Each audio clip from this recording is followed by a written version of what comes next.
आप देख रहे हैं जनमाध्यम टीवी, पल पल की खबर जन जन तक। आदाब, नमस्कार। मैं आपके साथ हसीन अली। स्वागत है आपका जनमाध्यम टीवी में। नजर डालते हैं आज की बड़ी खबर पर। मेरठ में ससुराल से लापता हुई बेटी को ढूंढने की एसएसपी से लगाई गुहार, माता पिता हो रहे हैं परेशान। आपको बता दें, मेरठ के तहसील मवाना क्षेत्र स्थित हसीनापुर से पीड़ित माता पिता एसएसपी ऑफिस पहुंचे, जहां पहुंचकर उन्होंने बताया कि उनकी बेटी ससुराल से लापता है। बेटी के ससुराल वाले उन पर ही उल्टा इल्जाम लगा रहे हैं कि बेटी को माता पिता ने गायब किया है। पीड़ित माता पिता का कहना है कि उन्होंने 2 वर्ष पहले अपनी बेटी की शादी हस्तिनापुर थाना क्षेत्र में रहने वाले राहुल से की थी, लेकिन 6 महीने से उनकी बेटी से बात भी नहीं कराई गई है और दहेज के लिए ससुराल के लोग उनकी बेटी को प्रताड़ित कर रहे थे। पीड़ित माता पिता ने यह भी बताया कि उनकी बेटी के सिर पर पटरी से उसके पति ने 3 वार भी किए गए हैं, लेकिन उनकी बेटी का अब कुछ भी पता नहीं चल रहा है। एसएसपी ने पीड़ित परिजनों को जल्द ही उनकी बेटी को ढूंढने का आश्वासन दिया है। उनका कहना है कि इसमें अगर कोई भी आरोपी होगा तो उस पर सख्त कार्रवाई की जाएगी। मेरी बेटी लापता है जी, ससुराल से। कितने दिन हो गए? उसे आज 6 दिन हो गए जी। और मामला था, बात पूरी बताओ। बात कुछ नहीं थी, 6 साल भर से तो कोई बात ही नहीं थी होनी वैसे। और 6 महीने से फ़ोन भी बंद करा दिए मेरे, उससे बात करानी। तो अचानक ही बोलते हैं कि आपकी बेटी यहाँ से गायब हो गई 10 बजे करीब, 21 तारीख की बात है। तो मैंने कहा कि कहाँ चली गई लड़की, तो वो कहने लगे कि पता नहीं कहाँ गई। तो मैंने कहा कि वो कहने लगे कि यहाँ से तो वो चली गई। मैं कहा क्या लेके गई? उन्होंने कहा कि ना तो कोई चीज़ लेके गई, ना कान के, और सब चीज़ निकाल के रखेगी। पैसे भी जू के तो ही रखे थे, पर्स में भी और गद्दे के नीचे भी। तो कभी कहते हैं कि 10 मिनट में गायब हो गई है, कभी कहते हैं 20 मिनट में गायब हो गई है यहाँ से। कितने साल पहले शादी हुई थी तुम्हारी बेटी की? साल मेरी बेटी की 30 साल लग रही है शादी को। 2 साल हो गए, 30 साल लग गई है। क्या कोई दहेज वहेज का मामला भी चल रहा था कि कोई? हाँ, उन्होंने कुछ मांग की थी पीछे, फिर मैंने उनको ऐसे ही कह दिया। रिश्तेदारों ने आकर गए थे तो उनसे बात हुई, तो उन्होंने कहा कि चलो कोई नहीं है अब। और फिर बाद में आके करने लगे, लड़की को परेशान करने लग गए मेरी को। कहाँ कहाँ शिकायत करी आपने? मैंने थाने में ही शिकायत की थी, हस्तिनापुर। तो वहाँ से कोई कार्रवाई नहीं हुई। उनकी तरफ से ही पुलिस आई मेरे पास कि कहने लगी कि बेटी कहाँ है आपकी, वो आपके पास बता रहे हैं। मैंने कहा कि मेरे पास तो है नहीं बेटी, और मैंने जो एप्लीकेशन दी है उसकी कोई कार्रवाई नहीं की आपने। आप उनकी तरफ से तो आ गए। बोले कि उन्होंने कहा है कि बेटी 2 लाख रुपए और जेवर लेके भागी है। और कप्तान साहब से आज आपने शिकायत करी, क्या कह रहे हो? वो तो कह रहे हैं कि आदेश करा दे उन्होंने, अब कल तक बैठो न, कल तक देखो, फिर कल आपके वहाँ कार्रवाई हो जाएगी। मुख्यमंत्री कार्यालय में शिकायत की है कोई? नहीं, वहाँ नहीं कीजिए।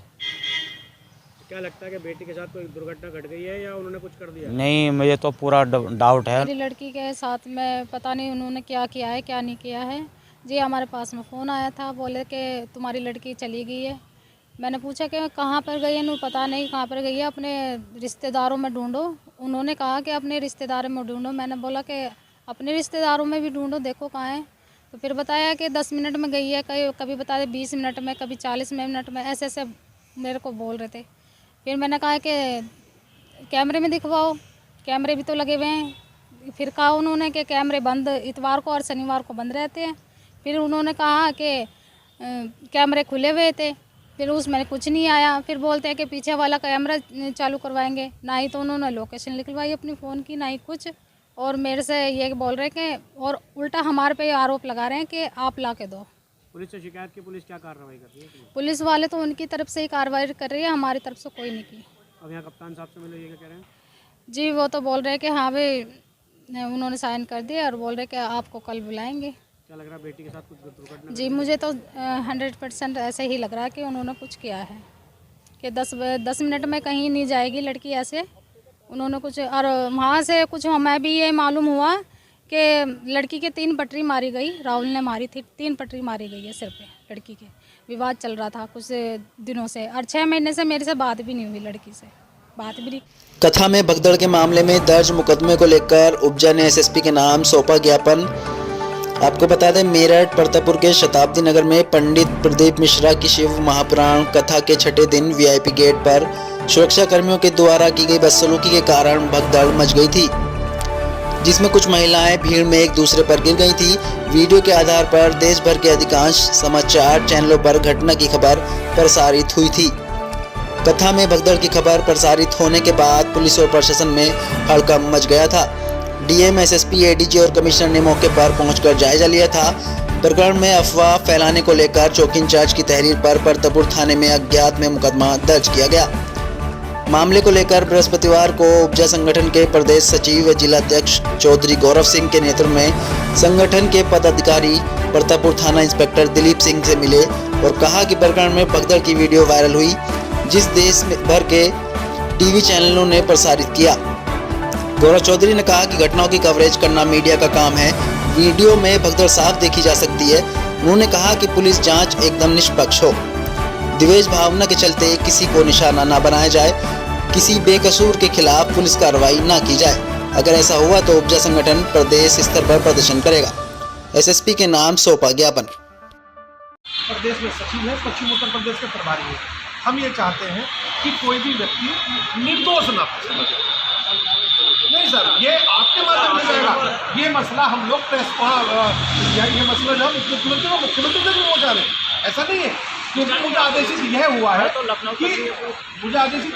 कि कोई भी व्यक्ति गलत ना फंसे। हमारा काम क्या है? अगर वीडियो ना हो, आदमी ऊपर नीचे ना गिरे हो तो अफवाह तो